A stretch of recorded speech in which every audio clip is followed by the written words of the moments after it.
Do you see these tired eyes and this unshaven face? Yeah. I've spent the last week poring over spreadsheets and data that I gathered during the beta for our MAXROLL guides. Today, we're going to get technical. We're going to dive into all the details about skill tooltips into Diablo 4. We will touch on several topics, including damage percentages, lucky hit chance, multiplicative versus additive damage, status effects, close, distant, and nearby designations, unstoppable and immune, damage types, cooldown, charges, resource generation, requirements, ranks, and even some of the design elements of the skill tree that you may have overlooked. But we'll only cover these topics in the context of the skill tooltip, and the MAXROLL team is still looking into deeper mechanical knowledge for our guides in the future. So don't expect a super deep dive. And you'll want to stay towards the end of the video because I'll show you a preview of my new skill cards for upcoming class guide videos on the channel. Let's get started. Skill tooltips are an important part of understanding a complex action RPG like Diablo 4. Let's first look at the anatomy of a skill tooltip. Near the top, you'll see a skill's icon, name, and tags. Tags are often an important way that passive skills reference each other. For example, you may have a passive skill that buffs all bludgeoning skills. Below is the resources, cooldown, and lucky hit chance. Below that is the description of the skill, which contains its effect and damage. The next rank section appears below that, giving us some insight into what happens when you invest more points into the skill or acquire gear that gives the skill more points. Note that you can get skill points above 5 out of 5, but it has to come from your equipment, not just from points invested. The modifiers section details the enhancement and the choice of upgrade that you made for this skill. Finally, at the bottom, we have the damage type, requirements, and the refund cost. You'll see in this skill these percentage damage numbers in gray and in brackets, along with the lucky hit chance. These are only displayed if you turn on the advanced tooltips in the game options, and it's something that I'd highly recommend that you do. In fact, it's one of the first things that I'd recommend on playing the game for the first time. These gray damage percentage numbers drill down into the very core of why understanding tooltips is important. You see, these yellow damage numbers are a liar. Don't trust a tooltip. Don't trust no tooltip. Bruh, don't trust no tooltip. The advanced tooltips checkbox also shows you multiplicative versus additive damage. You'll see that here with a small gray X or a plus sign in brackets after a percentage value. In general, a good build will stack as many multiplicative damage modifiers as humanly possible, and a lot of the fun and the challenge of designing a good build is trying to fit these into the limited number of points that you have available. Of course, if that's not fun for you, we'll always have the best builds available on MAXROLL. I should note here that even the MAXROLL creators aren't psychic, and at launch, the best builds and the meta around them will be highly dynamic. So let's say that you want to make a basic barbarian bleed build. First, you'll want to pick up Rend. Now here on the tooltip, we can see it says cleave enemies in front of you, dealing 12% damage and inflicting 96% bleeding damage over 5 seconds. That's a lot going on in just this simple skill, so let's break it down a bit. First, we see that the skill says enemies in front of you. This is consistent language throughout the skill tree across classes, and in fact, this phrase alone appears 9 times across all skills in the game. This tells us that the attack is specifically in front of your character directionally. That might seem like a small no-duh kind of thing, but depending on if you're playing controller or mouse, it might change how you approach combat. It also tells us right away that this skill benefits heavily from grouping enemies together into small clusters, so we can hit all of them. Thus, it's to our benefit to position our barbarian such that enemies are not surrounding us. If you're considering Rend as a main attack, you might also consider that you'll want to position your character in a doorway or a small hallway to maximize your damage output, especially in difficult situations. The actual damage formula that your attack will do is far more complex than a tooltip can actually account for because it includes so many different multipliers, effects, buffs, and so on that it makes a dynamic tooltip that displays your actual damage nearly impossible for the game developer to achieve. So instead, it's far more useful to be able to compare abilities with each other relatively to their base damage percentage values. For example, you'll see here that the direct damage of Rend is 12%, but the direct damage of Upheaval is 70%. So Upheaval would be a much better choice for a direct damage build in almost any scenario. This is even more important as you start investing more points into a particular skill. Skills actually grow at different percentage values per point. For example, Double Swing grows at 4% damage per point, while Lunge grows at 3% damage per point. In almost any scenario, you would be better off investing your points into Double Swing first, as opposed to Lunge, assuming both of these skills were in a build that you were hoping to build. Next, we see the verb Inflict. This appears 6 times in all the skills in the game, and this verb tells us that it is a second order effect that happens more or less automatically without further interaction. So you don't have to do anything special for the bleeding damage to occur. It just happens automatically as long as the initial hit works. You also see the verb applies for poisoning, which indicates the same automatic interaction. Finally, we see a special type of damage here called bleeding. Bleeding is one of several types of damage over time. Now, damage over time is special in Diablo 4 because it cannot critically strike enemies. Barbarian is special in this regard, however, because they have a key passive called Gushing Wounds, which allows critical strikes to work for bleeding more or less. But so far, this is the only case of this in the game that we know of, and other damage types, including poisoning, shadow damage over time, and burning, do not have these effects.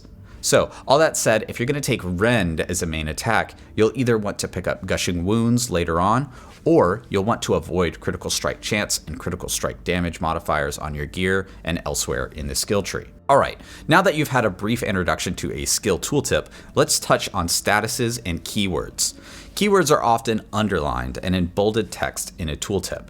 You'll also see this pop under mini tooltip that explains the keyword itself. Sometimes though, words are only capitalized and not explained with this mini tooltip, and often these are statuses or status effects which describe other effects on your character. First, let's touch on close, distant, and nearby. These are capitalized words that describe the distance of your character in relation to the enemies.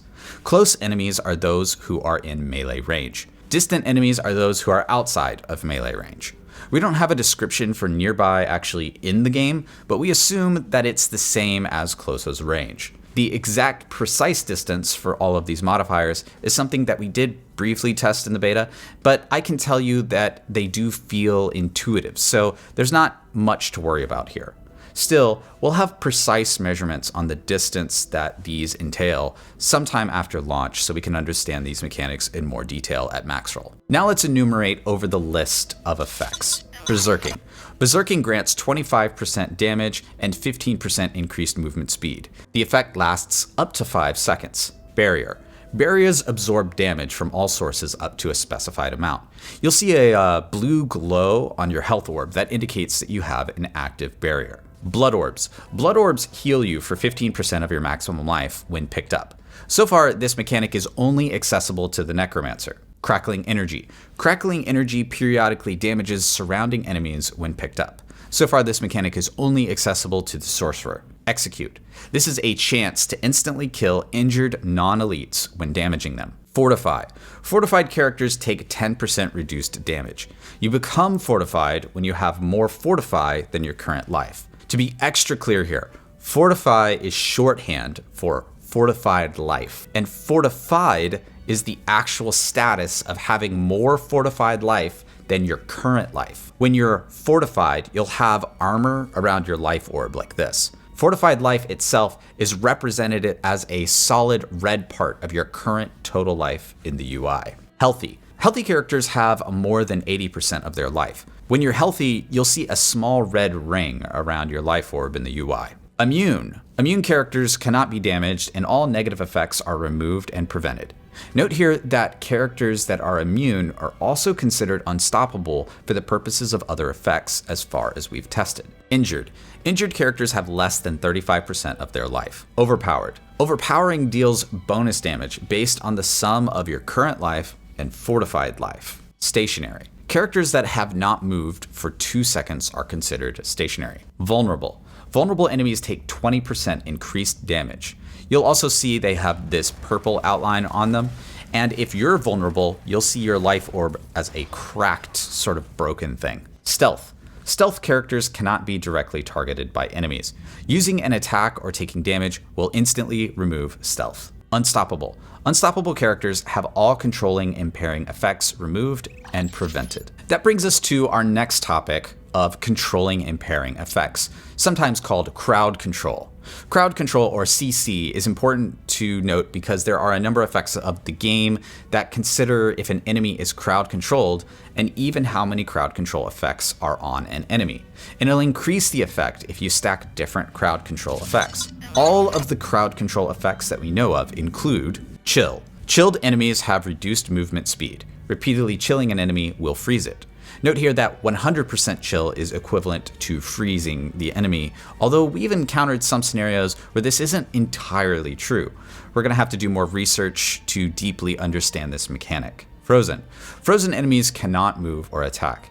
Enemies can be frozen by repeatedly chilling them. Immobilize. Immobilized enemies cannot move, but they can still attack. Knockdown. Characters are unable to move or act when knocked down and take a moment to stand back up. The knockdown will interrupt any actions they were doing. Knock back. Characters will be briefly unable to move or act when knocked back, and they'll be physically pushed backwards.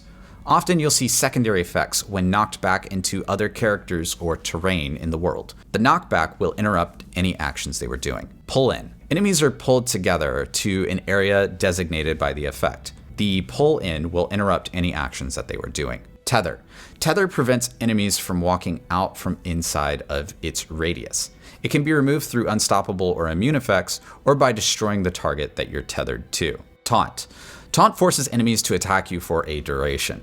The only skill that we know that taunts at this time is Challenging Shout for the Barbarian, but keep an eye out for it in the future for other skills. Fear.